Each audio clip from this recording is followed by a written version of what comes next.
Good afternoon, sir. Yes, ma'am. Good afternoon, Mr. Bania. Will you please state your full name for the record? Yes, Douglas Bania. And Mr. Bania, what do you do for work? I am an intellectual property damages and valuation expert. Do you have any particular specialty in your line of work? Yes, my specialty is using internet and social media analysis when I'm quantifying value, or I'm calculating damages, or if I'm analyzing the impact of social media or internet events. Where do you work?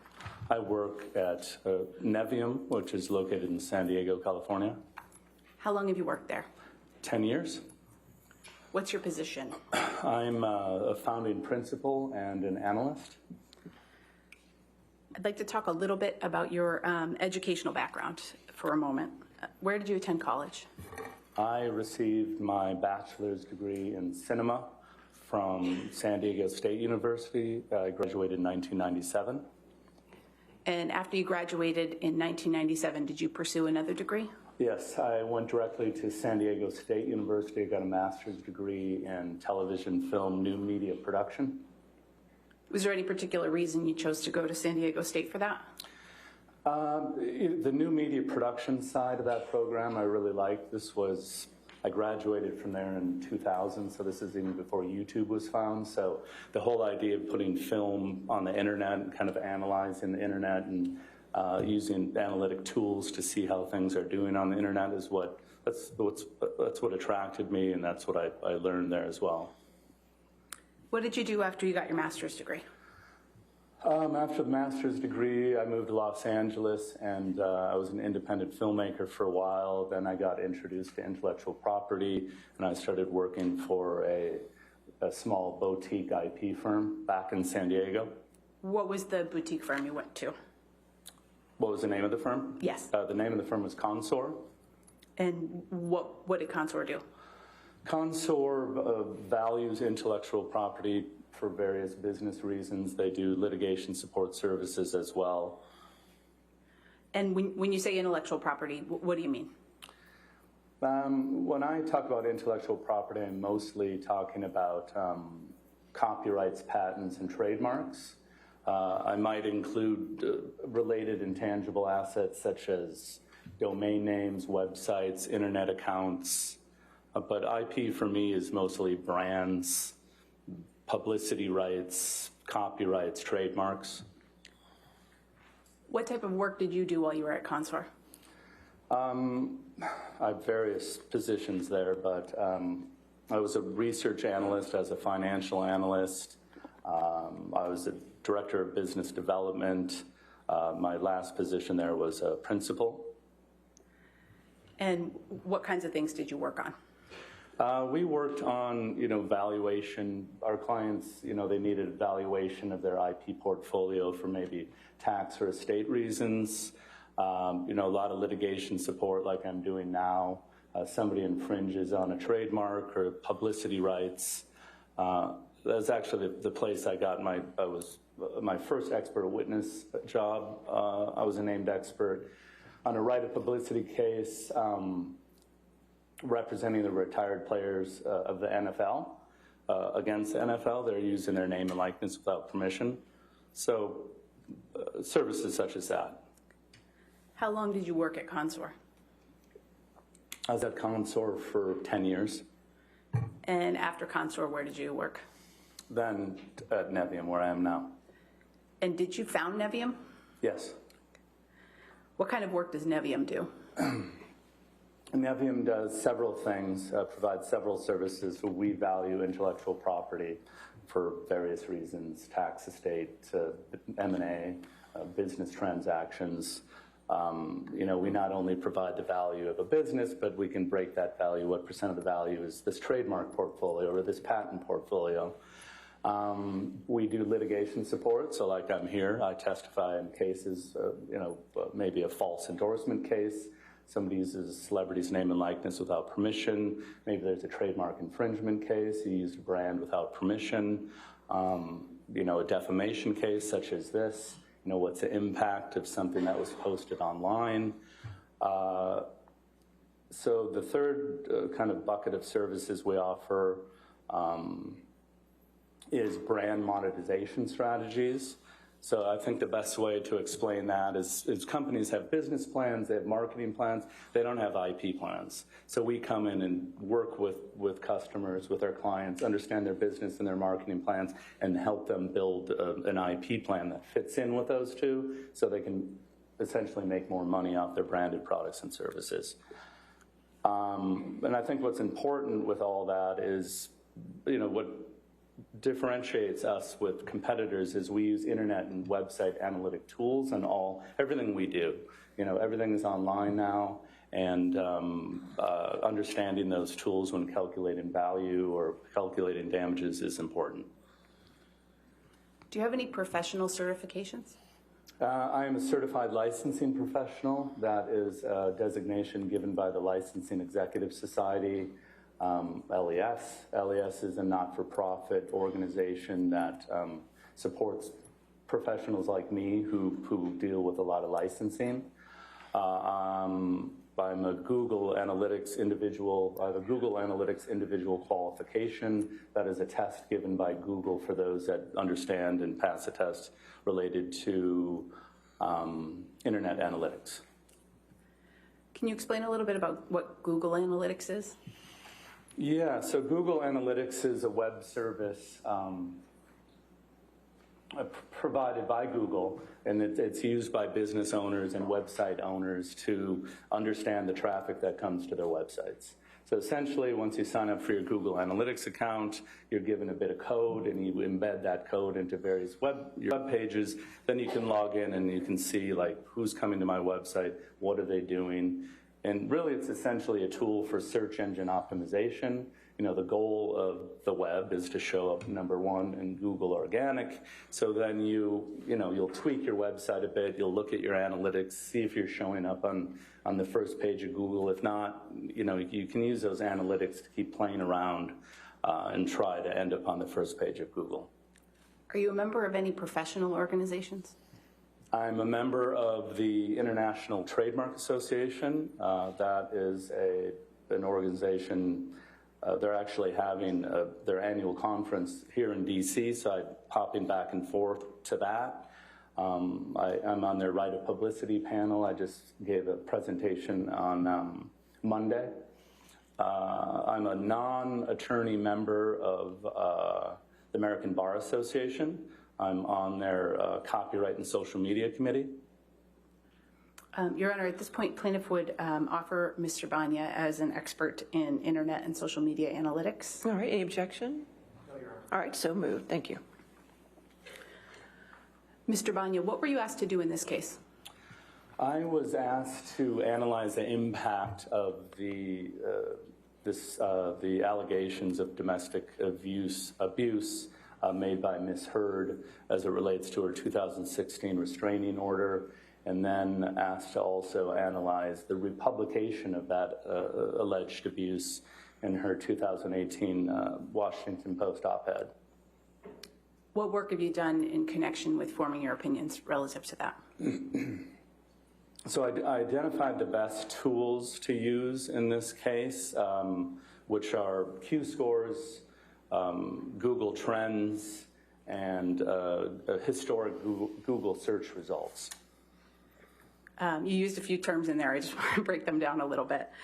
What's a Q-score? A Q-score is, there's a Q-score company that's been around for about 50 years, and what they do is they measure how well a brand or a celebrity or sports character is known and how much they're liked, and they also measure how much they're disliked. Who else besides you uses Q-scores? Q-scores are used by, any company that, organizations that license in a celebrity or a brand to endorse their product or service. The PGA Golf Tour is actually using Q-scores right now. They're using Q-scores in Google search results. They have a pool of $40 million that they're doling out to their players. So depending on their Google search results and their Q-scores and other metrics, I'm sure, they're using those to, divide up that pool of money. And I think you also mentioned Google Trends. What's that? Yeah, Google Trends is another service offered by Google. As we know, everything starts with a Google search these days. There's 5 billion daily searches on Google. And Google Trends allows a user like me or you to go into Google Trends and analyze search traffic for various key terms, anything you really want. Maybe there's a new football player and you want to see how that football player is trending compared to the team over time, or maybe something related to Ukraine, or maybe a celebrity. So Google Trends just shows you what kind of search volume is happening during various points of time. What are historical Google search results? So historical Google search results are using Google. There's actually an area where you can go back in time and see what was showing up in Google during that time. And it's really the best indication of what websites would have appeared back in time. Oftentimes, working with my monetization clients, we want to know, hey, how were you ranking years ago for your branded service or your branded company? It will go back in time and look, and then in litigation, we're always going back in time, so we want to figure out what was most likely happening, what websites were served back then. And when you know what websites were served back then, you typically know what people were reading and thinking about. Why did you choose these particular tools for your analysis in this case? Well, the Q scores, I really thought it was the best idea to understand Mr. Depp's Q scores right before 2016, before the abuse allegations, just to see where he was at. Then I wanted to see his Q scores right after the 2016 alleged abuse allegations. And then I wanted to see his Q scores after the 2018 Washington Post op-ed, just to see if there was any changes during that period of time. And what about your decision to use Google Trends and historical Google search results? Yeah, I felt that those two tools together were perfect, because what I wanted to do is understand, as I mentioned, everyone's going to Google to figure things out. What were people, when people Googled Johnny Depp prior to these alleged abuse allegations, what websites were coming up and what was the public consuming about him?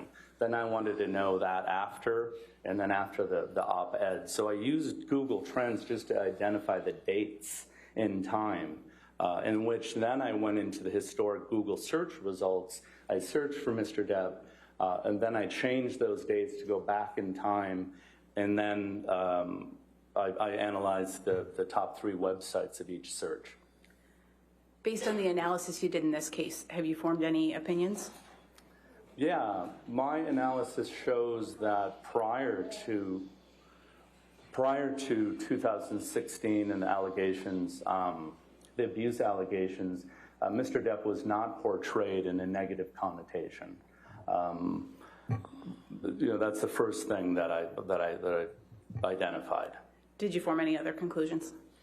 I realized that those websites that were coming up were mostly about his career, his characters, Johnny Depp as the individual, his interests.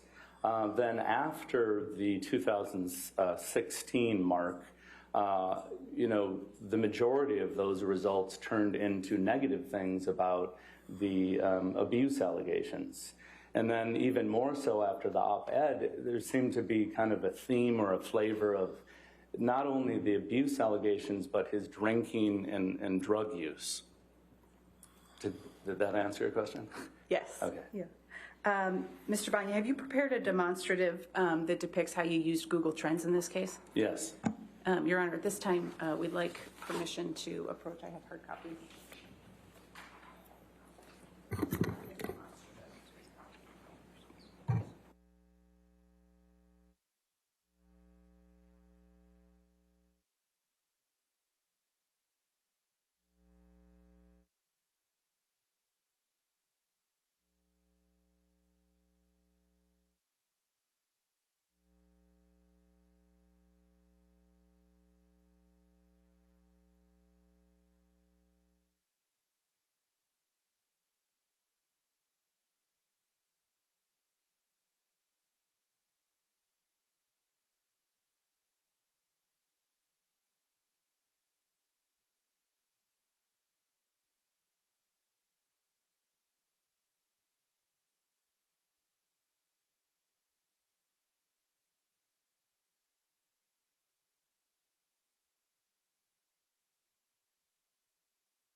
Bania demonstrative A.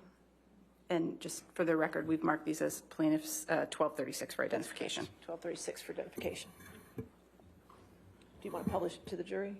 Yes, please. Okay. And Mr. Bania, can you explain for the jury what is depicted in this demonstrative that you prepared? Yes. So this is the Google Trends data. You're going to see that it runs from 2004 into 2020, and you're going to notice the different spikes. Those spikes represent when people were searching for Mr. Depp. You're going to also notice here, I've got the red line just showing the date when Ms. Heard filed the restraining order. Oh, can I write on this thing? You can touch the screen, yes. Okay. Yes, sir. Thank you, Your Honor. Yeah, so here I'm talking about, in this line here, is just the date and time in which Ms. Heard alleged the abuse and filed the restraining order. And then this line here is the December 18th, 2018 op-ed. And what I wanted to do is identify the peaks of interest in Mr. Depp. And you're going to notice here, I found 17 spikes of interest that I analyzed. And then the 51 key web pages we're going to get into later, I've analyzed the top 3 search results for each spike. And then here I analyzed the 7 spikes after the 2016 allegations of abuse, and then again after the December 18th, 2018 op-ed. Once you determined these spikes, the periods of significant interest in searches for Johnny Depp on Google, what did you do with that information? So, again, the purpose of using Google Trends was just to understand when there's the most interest in Johnny Depp, because for some reason something was going on in the news, in the media, people are turning to Google to search for Mr. Depp. So then I went to my web browser, and then I searched for Johnny Depp in Google. But before I did so, I have a separate web browser. I call it my Workbench browser. I don't log into anything. It's important to be logged out of Google because Google keeps a profile on you, and your search results could be biased based on that profile. Then also when you go into a web browser, you have to clear your cache, you have to clear your history, clear all your data, and make sure you can get the most unbiased search results as possible. So I went into Google, I typed in Johnny Depp, and then I searched and set the time periods for the various points here that you see labeled with letters. Do you have a demonstrative that shows an example of one of those points that you examined? Yes. Okay. Tom, could we go to the second Bania demonstrative, please? Yeah, so this is an example of, I believe it was spike or point O in the Google Trends. So what I did is I went into Google, I cleared everything as I told you, made sure I was logged out of Google, and here you're going to see I typed in Johnny Depp, I hit the search, and then what I did is went to this tool area, which pulls a drop-down area for the date, and I set the date to match the Google Trends spike of November of 2004. Then we had these top 3 websites that came up. I downloaded those websites and then I analyzed them. So did you undertake this analysis for each of the 17 points on the prior slide that we looked at? Yes, correct. And what did you do once you had your web page results, such as on this demonstrative?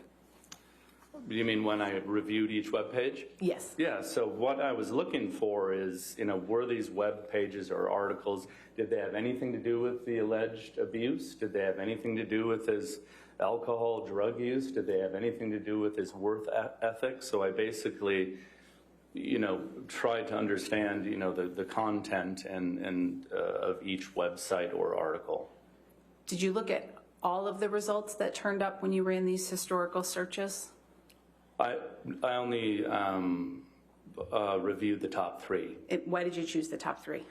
So I reviewed the top three because research shows that about 50 to 75% of the people only click on the top three. So I wanted to get the majority of the searches. Tom, I think we can take that down for now. Thank you.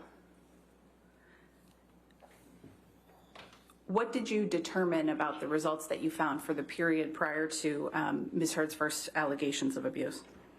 So I determined that, Mr. Depp was not portrayed in any negative connotation. The web results were about his life and his career, his acting, his, pictures of him, relationships he was in, just pretty normal stuff.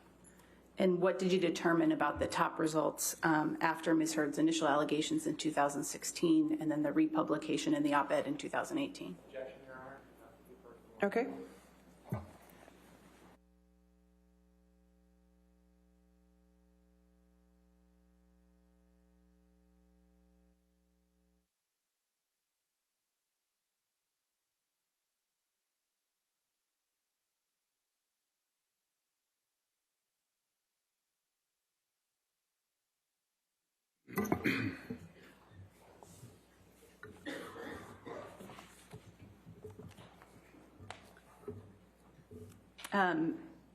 Mr. Bania, what did you find about the results of the top web pages that you determined after Ms. Heard's initial allegations and then again after the publication of the op-ed?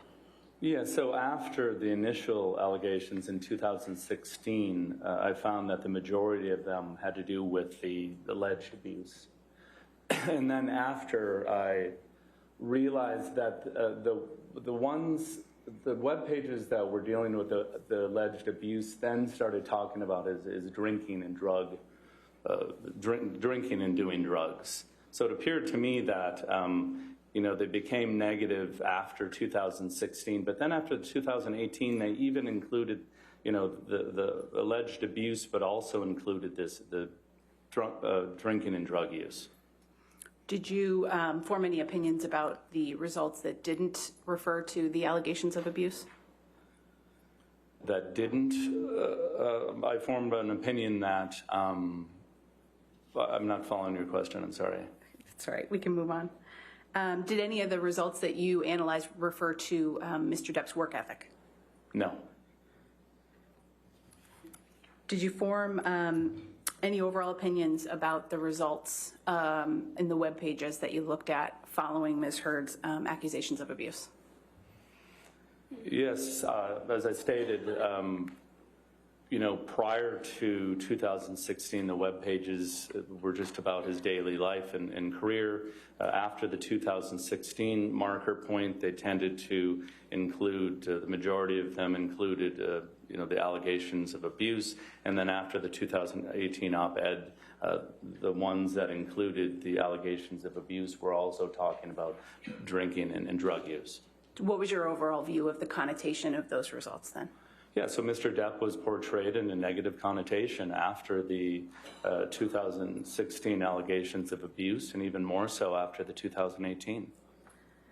You mentioned you also looked at Q scores as part of your analysis. How are Q scores calculated?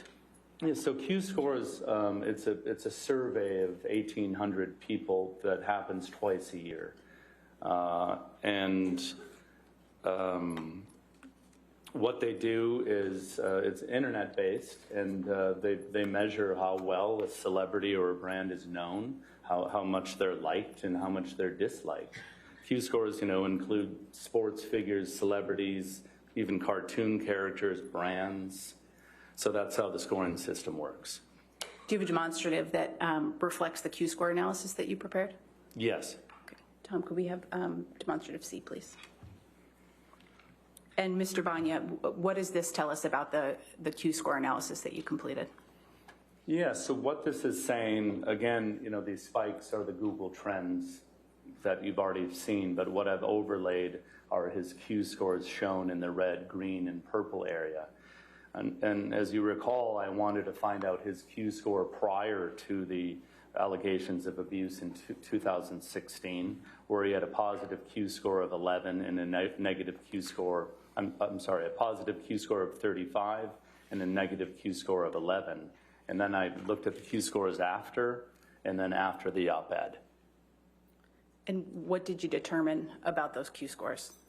Yeah, so what you can see here, his positive Q-score, which is represented in red, was a 35, and that was prior to the alleged abuse and the restraining order. And then after that, his Q-score, positive Q-score dropped to a 31.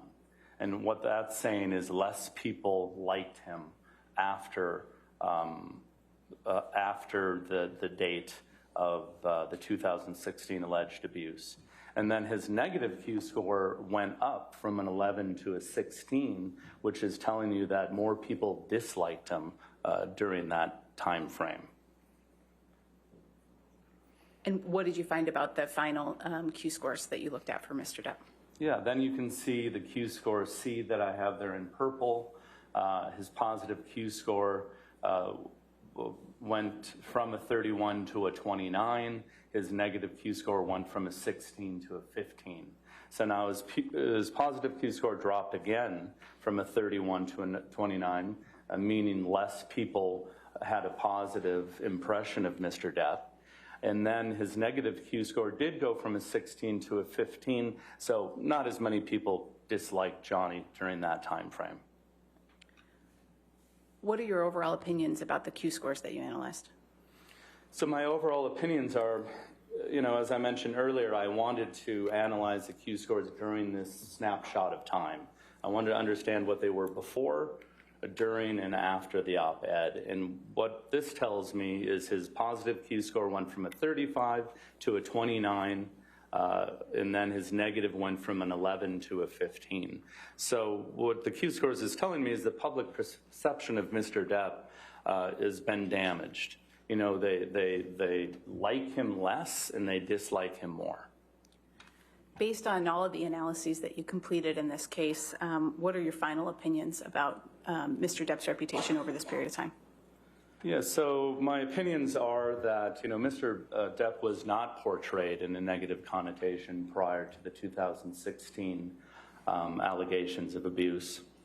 And then Mr. Depp's image, he was portrayed in a negative connotation after the 2016 allegations of abuse, and then more so after the 2018 Washington Post op-ed. And then the Q-scores represent that, the public thinks he's damaged. They think less likely of him. His positive Q-score has gone down, and they don't like him even more because his negative Q-score went from the 11 to the 15. I have no further questions of this witness, Your Honor. All right. Ladies and gentlemen, let's go ahead and take our afternoon recess of 15 minutes. Do not discuss the case and do not do any outside research. Just stay right there for a second, sir.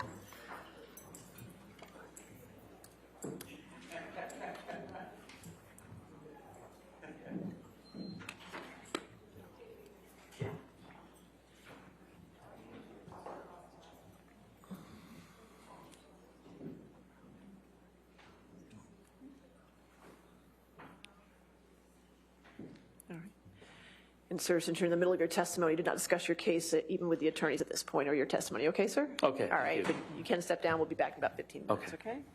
All right. So let's come back then at 3:35. All right. Does it work? Okay. Thank you, Your Honor.